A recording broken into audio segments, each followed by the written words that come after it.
some, I think I ran into the world's largest bureaucracy. You wait 40 minutes for somebody to get on the phone, and then they go, one good example was you spent all that money and you got all the records and you approached customs here. The customs guy says, oh, we don't need those. So they don't even talk to each other. That's a great point about dealing with the IRS. We talked about the Department of Education, these big bureaucracies that really we talk about education being local decisions, the college should be giving back to the locality. People here know what's best for them, their school system, not the federal government, but it's this, they need to justify their existence. And that's what we're seeing right now. Yes, ma'am. What are you going to need to feed family pay? What are you going to need from us to help you feed family pay?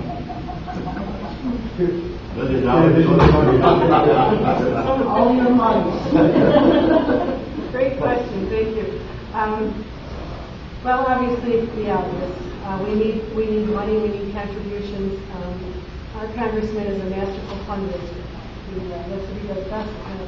However, I don't think we need to match him dollar for dollar. I think we have the right message this year. I think there are enough people who are concerned and understand what's at stake this election. So, we do need money. We need money to get our message out. So money is first.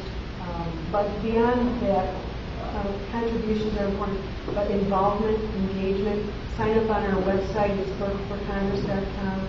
Become a volunteer or host a coffee or be willing to take you around the neighborhood to door-to-door, yard signs.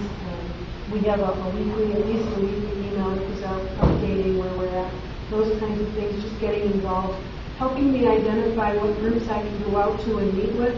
I think that we're going to have a very big threat. It's going to be the pro-life groups. It's going to be the Second Amendment groups. It's going to be the Tea Party groups. It's going to be all the folks who understand what's at stake this year, and that's what we're going to be doing. And the good news is, someone mentioned to me earlier, we're getting started early enough. We've got momentum. This is a good year to run. This 25th Congressional District is a center-right district. People here don't want to be represented by very liberal Nancy Pelosi, Washington Democrats. It's not. So I think we have a good opportunity to get the seat back for you, not for the Republican Party, not for the Conservative Party, for the people who live here, so that they have their voice and their voice will be heard in Washington. So all of the above, my phone number and email address is on the website. We're just in the process of upgrading our website. So anything you can do in terms of getting me in touch with groups and people. I talked to Mark earlier about, for instance, there's a women's sportsman in Camilla Small this weekend. There'll be 100 people there. I'll go interview some. No sportsman's club. So I'll do it. I just wear your blue. What do you anticipate any strong endorsements coming up soon? I would think so. Just like I said, got back from Washington. I met with Americans for Tax Reform, Club for Growth. I've met with twice. I signed their tax pledge where I will not vote to raise taxes on a business or an individual. I met with, yesterday I spoke to the American Tax Reform group. So I'm hopeful that those various PACs, certainly I met with Susan Anthony PAC in Washington, which is Free versus Pro-Life, female congressional candidates, National Right to Life PAC, NRA, Realtors Association. So we're working hard to get PAC endorsements and those kinds of endorsements that are representative of my views. And I met with Eric Cantor. I had a one-on-one meeting with Eric Cantor. He's contributed. I think that the national party understands that we need strong conservatives, and they're happy to see a female to run. And so, local.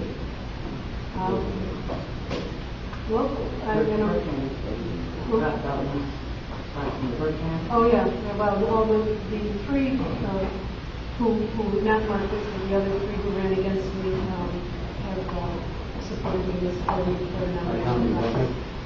Yeah, I've met with Joan, and I've met with Tress. She has met with her. Jim Walsh has gotten on board. So it's a process, and I think it's almost a self-fulfilling process. So the more you do, the more you go, the more you raise, the more people come on board. Just last week I met with a lot of businessmen. They're going to have a lot of the small businesses here, and we're going to have an event as well.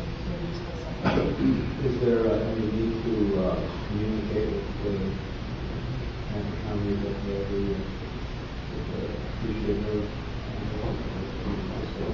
You're free to do whatever. Okay. Yes, sir. I'd like to hear your views on education in our country. I mentioned about abolishing the National the Department of Education. We talked about shrinking government. That might be a good place to start in terms of returning the decisions and the authority back to the locales, since they know what's best for their kids and children.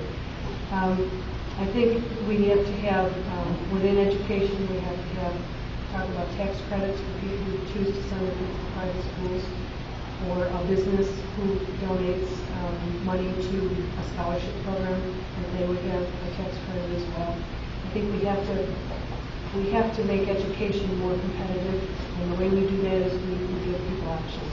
And so they're not just public schools that have options. And tax credits are really good to do that. The overall situation, the way I see it anyway, is our ability to educate our children is receding.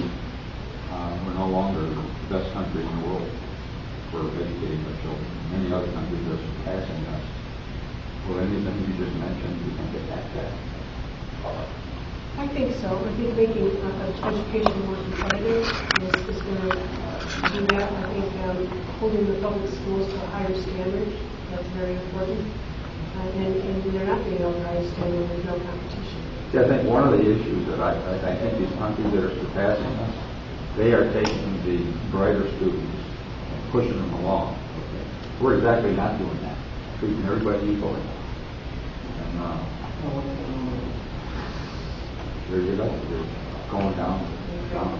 I agree. It goes back to the point Columbia exactly about accountability and keeping people, holding people accountable for their behaviors, and those who work hard should be rewarded. What does making education competitive mean specifically? Well, I think in terms of if public education is the only option, and I think along this, and I'm always careful when I mention this, but the unions and their role in education and the very strong presence they've had in this administration and the power they've had over all of these decisions, I think that's not any secret. Any experience that is with the president ever used but I think that's a piece of this problem. Certainly unions and tenure and starting any educators there are detrimental to good education. And the reason I mentioned, I always am a little bit hesitant, not hesitant, I should say hesitant, when I approach the union issue, because the rank and file union folks, I worked and I had union CSEA folks working for me. They were hard-working, conscientious, excellent work. It's the leadership. It's the leadership who doesn't care about that rank and file. I think the problem is the problem with it. But in terms of, I think if we freed some of that up and we had excellent standards and we had a private school here where someone could send their child and get a tax credit, that's going to make this public school. If I want these kids to come here, I've got to increase this standard. But you're absolutely right with regard to this nation of education policy. What I mean. Can I ask what you feel about term limits? Oh, I think term limits are a good way to go. Have you ever heard of the requirement of term limits? I think I did see that. There was North Carolina, where they had new candidates to sign up. I did see that. I think it's some sense. My age is my term limit. Now that's not But I just don't think we need someone going to Congress for 20 years. No. Patriots, when they would lay down their rake and the hoe, and they'd go and they'd serve, and they'd come back and they'd pick it up. It was for free. Politics was never meant to be a career. It was never meant to a way of life. That's how you get into where people are justifying their existence, and their voting reflects who needs to be reelected in 2 years. And that's a big problem with government. The Pew